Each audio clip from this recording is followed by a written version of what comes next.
Hello everybody, and welcome to our live stream on History's Dark Chronicles YouTube channel. Before that, there was a little bit more. It said Historical Crime Chronicles or something like that. I'm Alan G, and I'm your host. If you like what you see, hit the like button, hit subscribe, and the bell to be notified of any further episodes.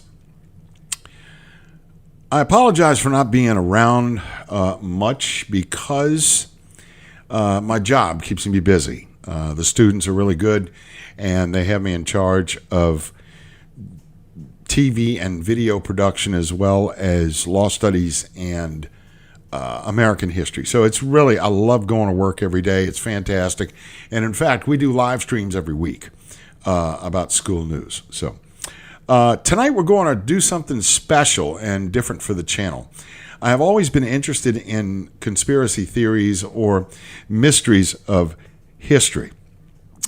Now, the funny thing with conspiracy theories is that all one has to do is wait 3 months and then it is no longer a conspiracy. But with mysteries, they manage to stay in that classification until historians or researchers catch a break in research or investigation. The topics we will cover this evening are not meant to offend or anger. The topics are meant to evoke more thinking and extend the supposition a little further.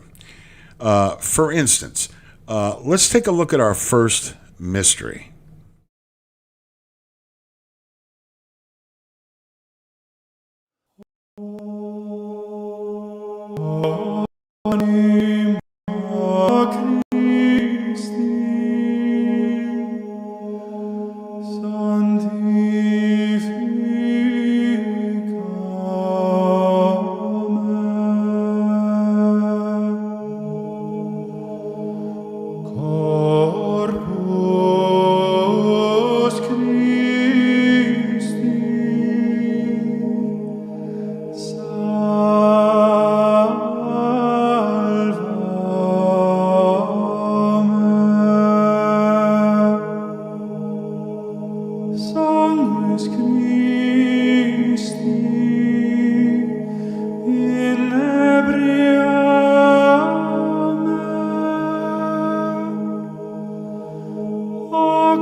For over 2,000 years, the Catholic Church has ruled over a vast domain. Speaking on behalf of a higher power, everything that the Church has done claims to be in the best interest of the world's Christians, especially Catholics. However, in recent years, it has come to light to both Christians and historians alike that the Catholic Church may have been hiding things, hesitant to let the world know of what it keeps hidden beneath the floors of the Holy See. With the advent of transparent and seemingly reliable sources, the release of once-thought forbidden knowledge advocates that the catacombs underneath the Vatican hold various secrets and some that would seem, at first glance, the betrayal of Christianity for the sake of unfettered control by the Church.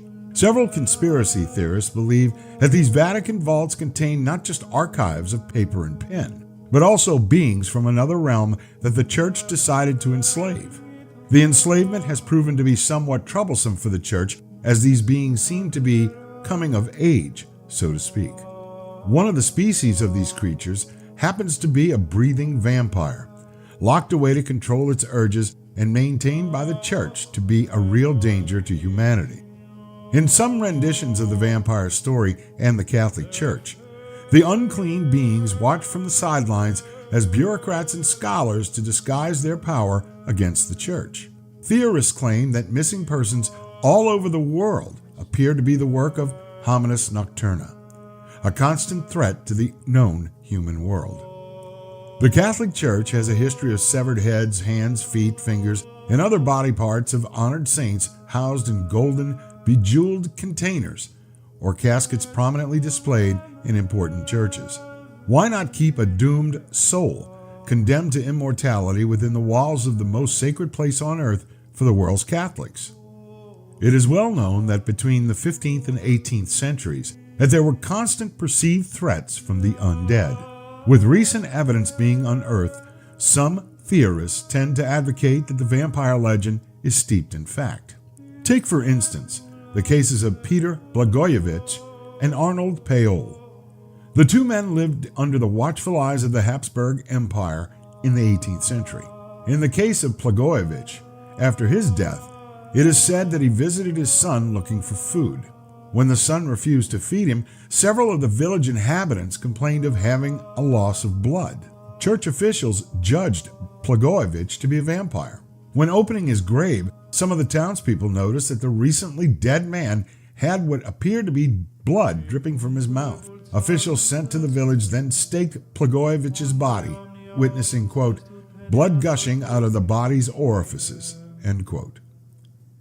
In another documented case, Arnold Payol confessed to his fiancée that he had been attacked by a vampire while on duty with the Turkish-Serbian army in 1727. A few days following the attack, Payol mysteriously died in a fatal accident. 3 weeks passed after his burial, and people around his home village began seeing the deceased Payol visiting certain people in that village. 4 people later died in the village, and then reports surfaced that their cause of death was due to severe blood loss. As was the tradition, village elders and church authorities opened the grave of Arnold Payol to reveal a corpse that appeared remarkably well preserved. It appeared as though the body grew new skin, and when officials pierced the body, it appeared to bleed. Because of the previously mentioned cases, and 17 more over the next 3 months, the Austrian emperor ordered field surgeon Johannes Fluckinger to make inquiries at the point of origin. The good doctor made a full report to the emperor, and word quickly spread through France and then England as to the investigations. This stoked much fear throughout Europe, more so that Empress Maria Theresa of Austria, quote, passed laws making it illegal to exhume or desecrate a body after her personal physician, Gerhard van Swieten, investigated and determined that vampires did not exist, end quote. Author Dorothy Ivy expressed in her work, The Vampire Myth and Christianity, that a reasonable explanation of the vampire epidemics during this time would be the difficult time in the Roman Church encountered in the 17th century while trying to expand and dominate Eastern Europe.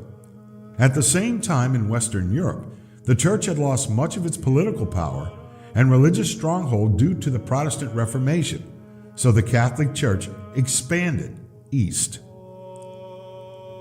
In the Balkans, the Church, quote, met the entrenched resistance of established religions, and the vampire legend was used as a wedge of ecclesiastical polity, end quote. The biggest quandary was the assertion that all who were buried in unconsecrated ground would be denied eternal rest, instead becoming vampires. Both Muslim and Greek Orthodox followers believe in an eternal afterlife. Consequently, the Roman Church moved in and preached about how a longed-for afterlife could be spent as a member of the undead, increasing the level of apprehension and thus increasing the need for a safety valve or a scapegoat within the community. The scapegoat was a vampire, and the Church took up a new crusade against a common enemy. Hence, in the Balkans had so many vampire stories. Is this the only connection ever investigated regarding the Catholic and vampires? Well, allegedly, There was a prophecy made by Saint Malachi, which stated that after the death of the most recent Pope Francis, the next pope would be the final one, a pope who would exhibit traits of vampirism and would embody the Antichrist himself. On April 21st, 2025, the Vatican announced the passing of Francis. The Church reported pontiff natural causes based upon cardiac difficulties at the age of 88. Strangely, witnesses that Pope Francis spent his final days engaged in a private chapel in ancient Latin. His personal physician had been replaced 2 days before his death, and his embalming went more quickly than under normal circumstances. At the viewing of the pontiff, witnesses noticed discoloration of his skin and certain wounds on his neck. In selecting the new pope, the conclave did not take place within the Sistine Chapel, but rather in the catacombs of the Vatican. According to instructions left by Pope Francis, each of the cardinals would have to undergo some sort of cleansing ritual over 3 days before the vote for a new pope could take place. In the document written by Saint Malachi, he stated within this document that he was given a vision of future popes from 1139 AD to the present. Each listing contained short descriptions of the characteristics that each pope would possess. Surprisingly, these descriptions were remarkably accurate. According to this document, the last pope would be named Peter the Roman, and with his ascension, so too would be the demise of the Catholic Church along with Rome itself. Since the death of Francis, there have been several unusual actions occurring within the walls of the Vatican. High-ranking officials have displayed unusual behavior, not giving interviews and making daytime appearances. The Cardinal Secretary of State responsible for seeing that the transition from one pope to another goes smoothly has delegated his duties to subordinates, and when he appears during the night, he wears sunglasses and refuses to remove them. More information came to light that the lying-in state of Pope Francis took only 24 hours, a much shorter of the 3 days that of previous pontiffs. Additionally, Pope Francis was not buried in the typical 3-coffin foundation. Instead, the coffin covered various symbols that religious iconographers have yet to identify. More interestingly, 3 of the embalmers were later hospitalized with what could only be described as severe cases of anemia. When asked what condition the body was before the embalming, they refused to answer. Despite these allegations and suppositions, conspiracy theorists state that the evidence is in plain view. All one has to do is, for example, the top 3 papal candidates belong to families that were investigated in the Middle Ages for engaging in blood rituals. Moreover, when the new pope would be elected, he would go through a strange transition where his skeletal structure would look more sinister.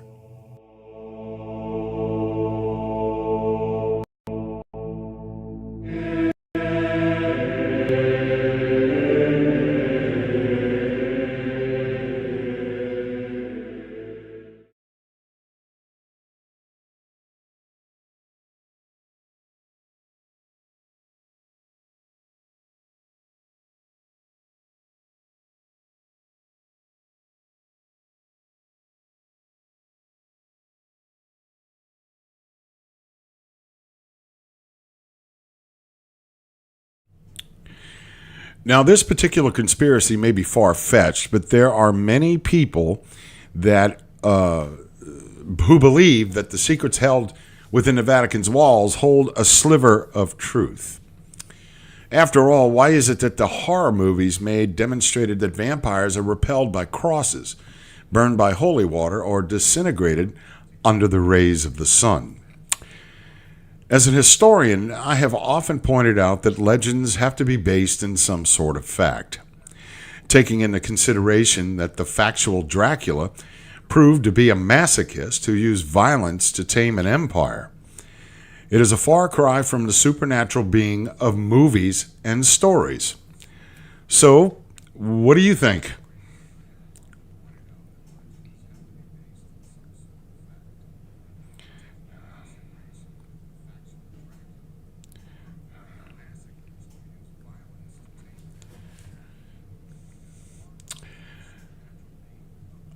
Often there are analytical people that believe that confine their hypotheses to outlandish facts. And when they confine their hypotheses to outlandish facts, it doesn't make any sense.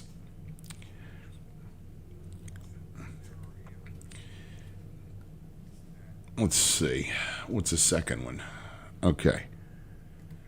The second one is, could it have been possible that there was a king of the vampires kept imprisoned within the confines of the Vatican?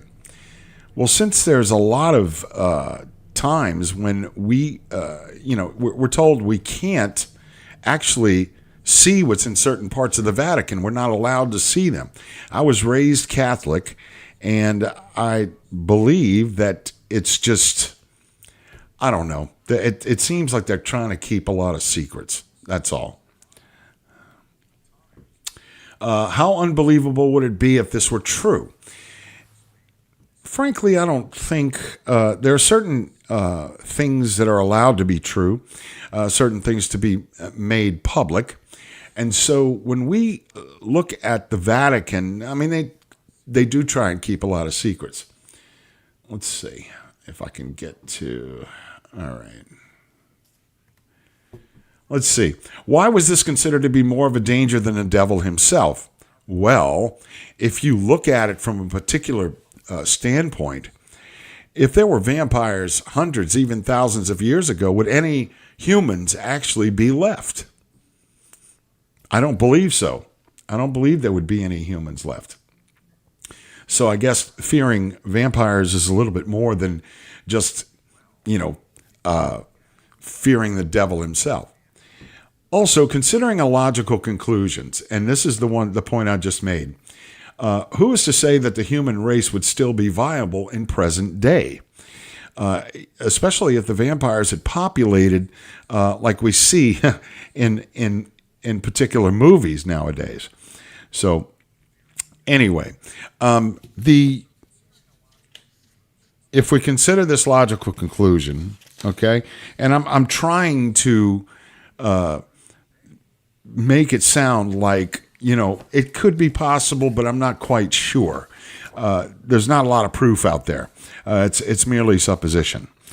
Okay, so it's on to our next story. Okay, for over 100 years, the Titanic disaster has produced many theories as to what happened prior to and on the night of April 14th, 1912. Of the many disturbing assumptions were that an ancient Egyptian mummy loaded into the hold of the ship expelled a long-held curse during the voyage that sank the ship. That the sinking actually had to do with a financial restructure of the world's monetary system, and some of the passengers who lost their lives that night, some of the wealthiest in the world, may have been against it. And finally, was it an insurance scam due to the mismanagement and incompetence?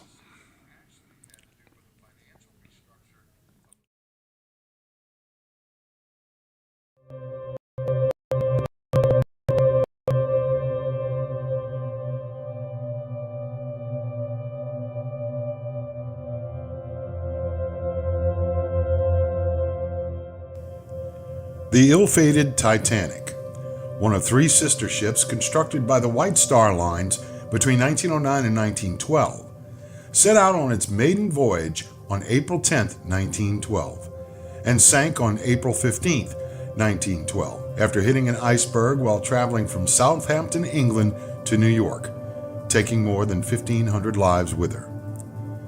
Another ship of the White Star Line, the Olympic, was put into service the year before on June 14, 1911, and retired in 1935, with many of its fixtures and fittings auctioned off before it was scrapped. Even before Titanic first set sail, though, Olympic had already experienced its own serious accident in a collision with another ship in September 1911, the HMS Hawke, where massive damage was sustained by the RMS Olympic.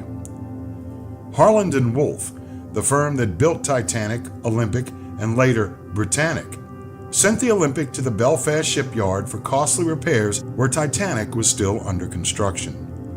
that is when the switch could have occurred, according to the conspiracy theory, which rests on the idea that Olympics repairs were so expensive, the ship's owners decided to switch it with Titanic, then to deliberately sink the damaged ship and collect on the insurance claim, even though there have been various facts that point to confirming this particular theory.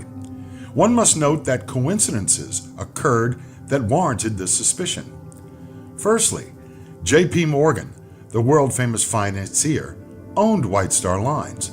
At the last minute, Morgan canceled his passage on the Titanic, claiming he was ill. However, the day after the ship sailed, Morgan and his mistress were spotted in Paris window shopping. Secondly, also at the last minute, several of the wealthy passengers canceled their passages as well. Did they know something that the other passengers didn't? If this were an insurance fraud scheme, you would think that some of the principals would not have made their financial predicament very public. There is another theory as to why the Titanic had been sunk on purpose. This theory seems somewhat excessive, especially when considering that the target for destruction were only 3 men. But according to this theory, those 3 men held sway over an idea that the ruling class wanted so desperately implemented within the U.S. This theory postulates that J.P. Morgan deliberately sank the ship in order to kill off several millionaires who were in opposition to the Federal Reserve. Some of the wealthiest men in the world were aboard the Titanic for her maiden voyage, several of whom, including John Jacob Astor IV, Benjamin Guggenheim, and Isidor Straus, were allegedly opposed to the creation of a U.S. central bank. Allegedly, no evidence of their opposition to Morgan's centralized banking ideas has been found. Astor and Guggenheim never spoke publicly on the subject, while Straus spoke in favor of the concept. All 3 men died during the sinking. Conspiracy theorists suggest that Morgan arranged to have the men board the ship and then sunk it to eliminate them. Morgan canceled his ticket for Titanic's maiden voyage due to a reported illness, while Guggenheim had not purchased a ticket before Morgan's cancellation.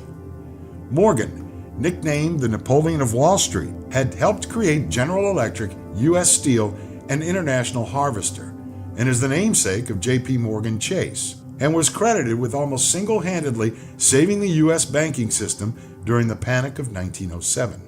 Morgan did have a hand in the creation of the Federal Reserve and owned the International Mercantile Marine, which owned the White Star Line and thus Titanic.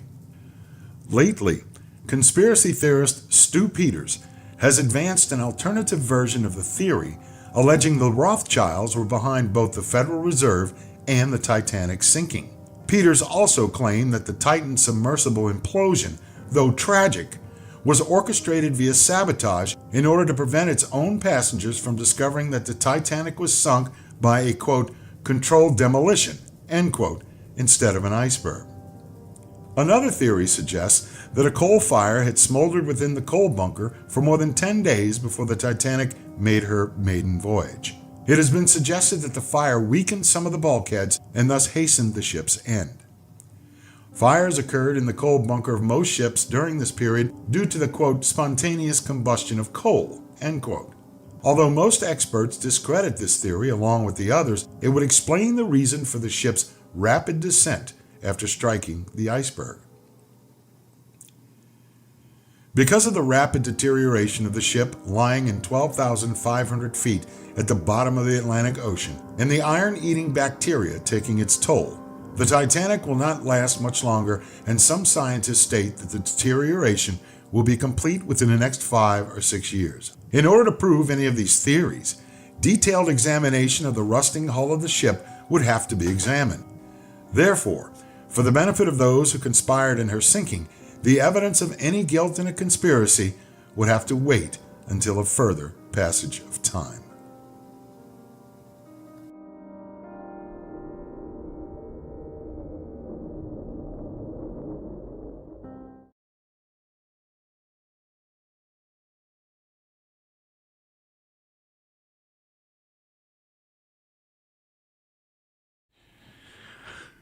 So, what is it that we are left with when it comes to the Titanic?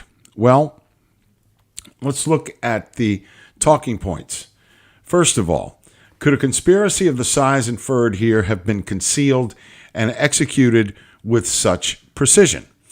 Well, when you consider that there are people who are their money, they depend on their specific their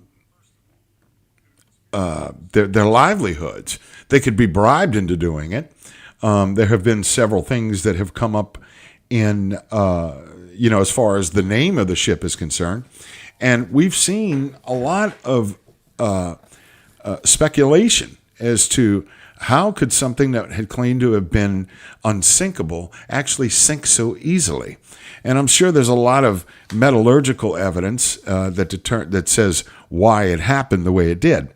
But, could this conspiracy have been perfected by these people? Who's to say? And that's the thing with conspiracies that, there's a lot of speculation. The second talking point is, would history view J.P. Morgan as more of a captain of industry or a robber baron to seek a title of, say, master murderer? J.P. Morgan was filthy rich, and he was with his mistress in France. And as he was with his mistress in France, he was allegedly sick. Did he know something that someone else didn't? Are a few coincidences actually aligned to produce a master conspiracy of this monumental proportions? Well, the White Star Line was going broke. J.P. Morgan was a financial wizard. He, had money into this, and money actually invested. And how is he going to get his money back? Was he responsible for the murder of 3 of the wealthiest men on the planet? That's hard to say. Did he get along with these people? We have no evidence whether he got along with them. What about the documentary evidence seen in many photographs taken at the wreck site over the last few years? We have digital reconstructions of what the Titanic actually looked like. Well, the problem we have there is that we can't reconstruct what actually sunk her, because that's buried deep into the soot. Now, the ship is it's disintegrating. We all know it's disintegrating, and it's just not going to last that long. And if it doesn't last that long, then the evidence will be eliminated. If there is any evidence of such a scam or such a diabolical plot. All right. See if I got one more here. Yes, that was the thing that I brought up before. Would it cover up the perfect crime? Not only did he kill, if he was responsible, did he kill 3 of the richest people on the planet, but he also killed over 1,496 people. Men, women, and children, mostly women and children. I don't know how someone like that probably could have gone to heaven if that's the case. Let's see. Were 3 of the richest people on the planet sacrificed so that the federal system and income tax could be forced upon the unsuspecting? Everybody complains every year before April 15th. Hey, look, why am I paying so much money? Where is this money going? We've seen where our money goes. And American people don't like it. It goes overseas for certain things that we don't believe in. So was it an illegal type of operation that got all this money? Like I said, where is it going? All this money that we made through income tax, we should be able to say, hey, look, we spent it here, we spent it there. We can account for it. Well, actually, we can't. So anyway, again, like I said, we may discover the truth as the RMS Titanic slowly wastes away under 12,500 feet of the dark Atlantic. Our third story covers another tragic event that has spurred more controversy the more one examines the available facts. The first assassination of an American president proved more than just traumatic, but maddening.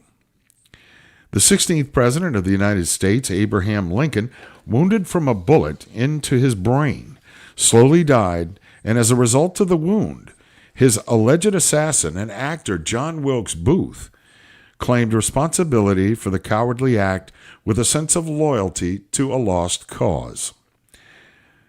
The South had recently surrendered, yet Booth believed that a concerted plan to eliminate the top 3 leaders of the Union would cause chaos in the North. Enough chaos, in fact, to restart the American Civil War. For over 160 years, history books told the story of a lone assassin who murdered a beloved president. But for some people, the story does not end with the death of the assassin, but rather with the assassin escaping to live a long life with a patsy taking the bullet and the accusations of a conspiracy silenced. However, some believe that Booth did not die and fathered children after he allegedly died at Garrett's farm.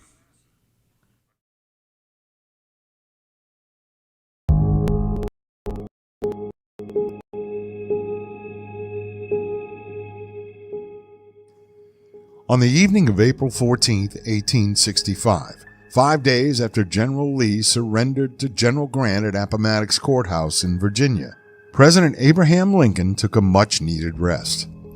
Over the previous 4 years, the nation tore itself apart with the most destructive civil war in modern history. And after that, the Union celebrated the end to the war that brought the total deaths to over 650,000 Americans. During the course of time after that fateful night, several people would disagree as to the narrative told through history books and historical literature. The general historical consensus is on that warm night in April 1865 is that President Abraham Lincoln and his wife Mary Todd Lincoln attended the comedy play Our American Cousin, starring famous actress Laura Keene. The Lincolns believed a little laughter might serve them well, seeing as the tragedies that both they and the American people suffered as a result of the war. Later that evening, President and Mrs. Lincoln made their way to Ford's Theater in Washington, D.C. to watch the play.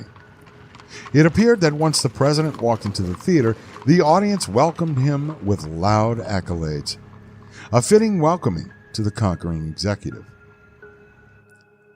As the crowd settled into their seats for the beginning of the second act of Our American Cousin, a different performance had been hastily assembled. John Wilkes Booth, the famous Shakespearean actor, began his mission to annihilate the Northern Command with the hopes of reviving the defeated South.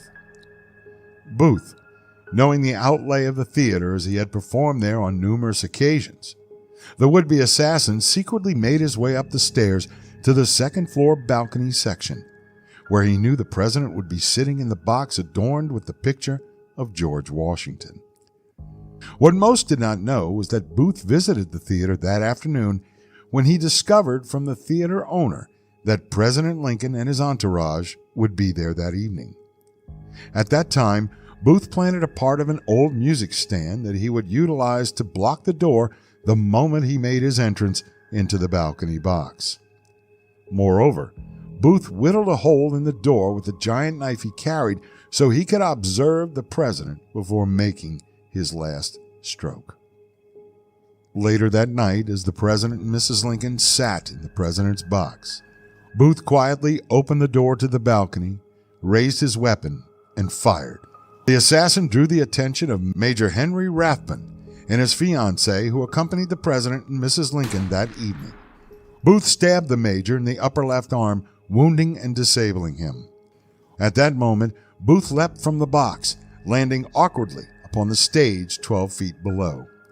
As a result of the fall, Booth broke a bone in his left leg. He limped slightly to the middle of the stage, held up the dagger in which he stabbed Major Rathbun, and shouted, "Sic semper tyrannis!" The Virginia state motto, translated, stated, "Thus be it ever to tyrants." The audience in Ford's Theater reacted shocked at first.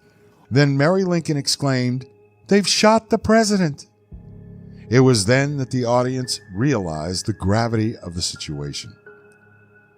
Booth tried to make his way to the stage door in order to retrieve his horse for the getaway. Edmund Spangler, the young stagehand, held Booth's horse until the assassin made his way to the alley in the back of the theater.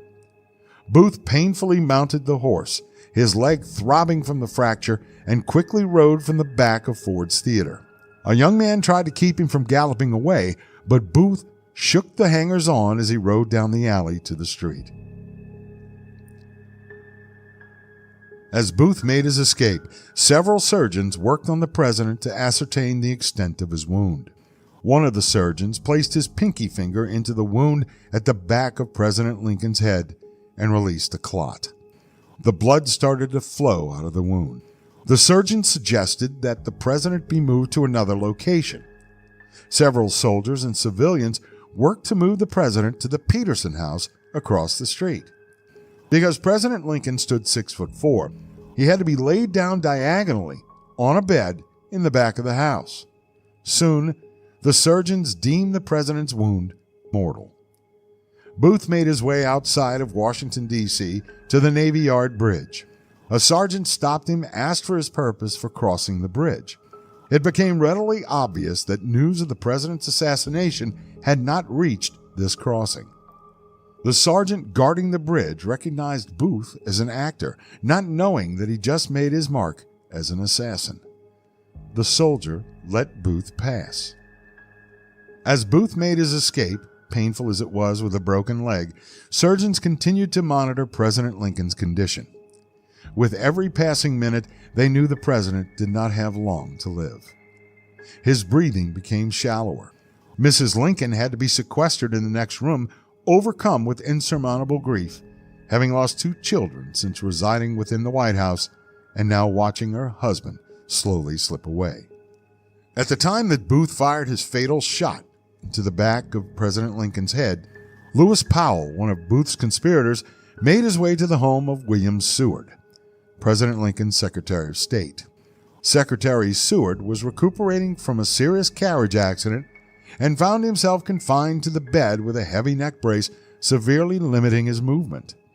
At first, Powell attempted a ruse with which to seize Secretary Seward by claiming he had a prescription delivery from Seward's doctor. Seward's son tried to prevent Powell from climbing the stairs, but to no avail. Powell ran past the man and straight to the injured man's bedroom. When Powell entered Seward's bedroom where the secretary rested, Powell brandished a pistol, cocked the hammer, and pulled the trigger. The weapon misfired. Powell tried again. He dropped the pistol and drew a large knife from his belt and began wildly slashing at Secretary Seward, causing several deep wounds. Despite the fight with bodyguards, servants, and relatives, Powell failed in his mission to kill Secretary Seward, although he inflicted several serious wounds. The secretary would survive with telling scars of the face and neck. Powell would not be so lucky. On the morning of April 15, 1865, at 7:22 a.m., Abraham Lincoln, the 16th President of the United States, became the first chief executive of the country to fall victim to an assassin's bullet. Secretary of War Edmund L. Stanton stated at the time of the president's death, "Now he belongs to the ages." It would be another 11 days following President Lincoln's death before troops finally captured Booth at Garrett's farm. Or at least that's what we have been told for the last 160 years of American history. Traditionalists have stated that Booth suffered a fatal gunshot from an overzealous Sergeant Boston Corbett of the 16th New York Cavalry Regiment. History allegedly records that Sergeant Corbett fired a shot that went through Booth's spine, severing his spinal cord and causing mortal injury to the actor. After being carried from the barn to the Garrett's front porch, Booth lay there until he requested to see his hands. When a soldier lifted his hands so that Booth could see them, he whispered, "Useless, useless." He died not too long after that.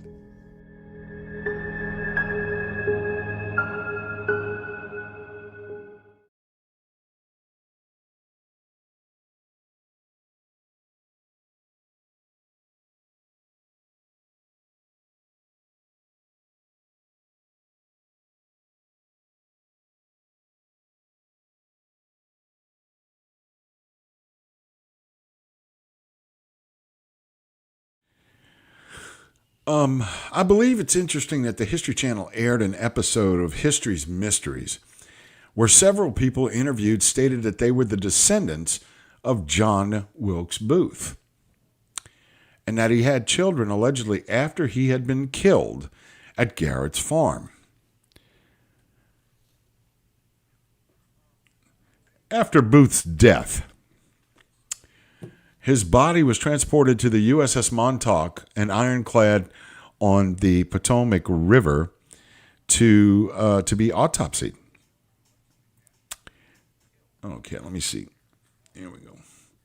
All right. A surgeon who attended the autopsy stated that the man lying aboard the Montauk was not John Wilkes Booth. The surgeon had treated the actor for an abscess removed from Booth's neck over 2 years earlier.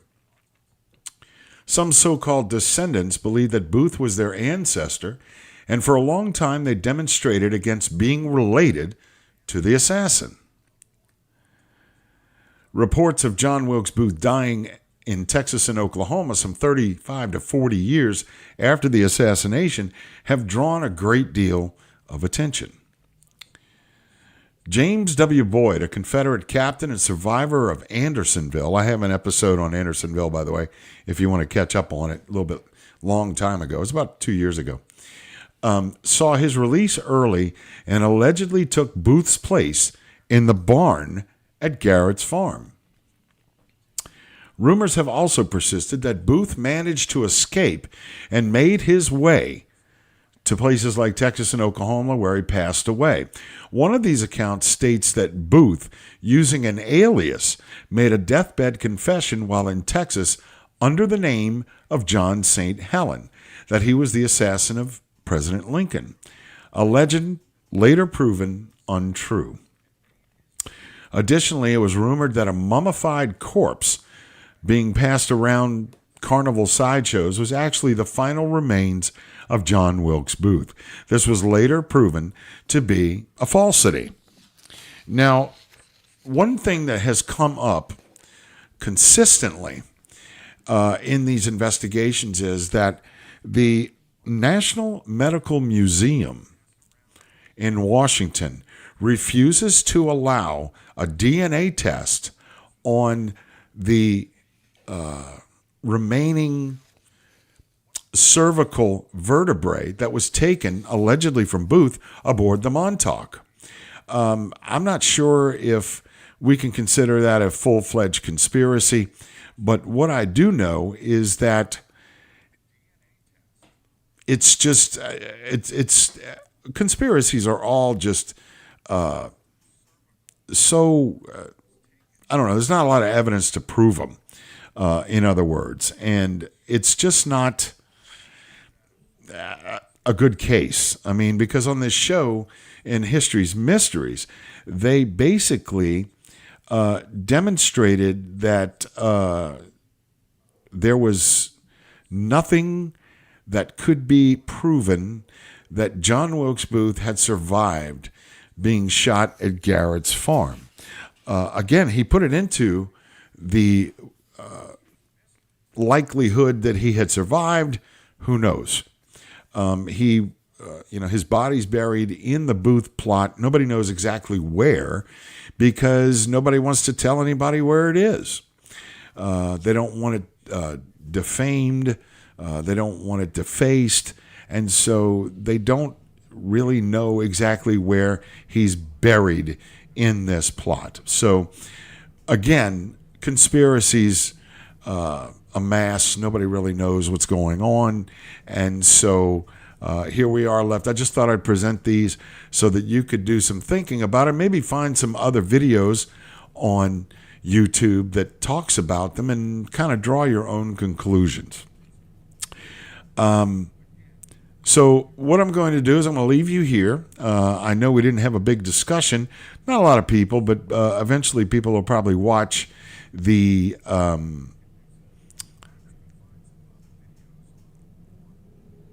replay of the live broadcast. What I do want to tell you is we are going to have merch pretty soon. I took up a hobby this past summer of screen printing, and I will be having some shirts for sale on the site. Some of my students have already asked me about it, so I am going to do it myself. We're going to have some gray shirts with red writing that says History's Dark Chronicles on them. And if you are interested, I am on Venmo. The shirts are going to be $15. You have to tell me what your shirt size is so that I can actually make the shirt for you. It may take a little while and then mail it from you. Now, I don't have a big company that's doing it for me. It's me, myself. I am presently, I'm kind of giving up on any type of collaborations. I've reached out to a lot of these other true crime shows, and they just don't seem to be interested.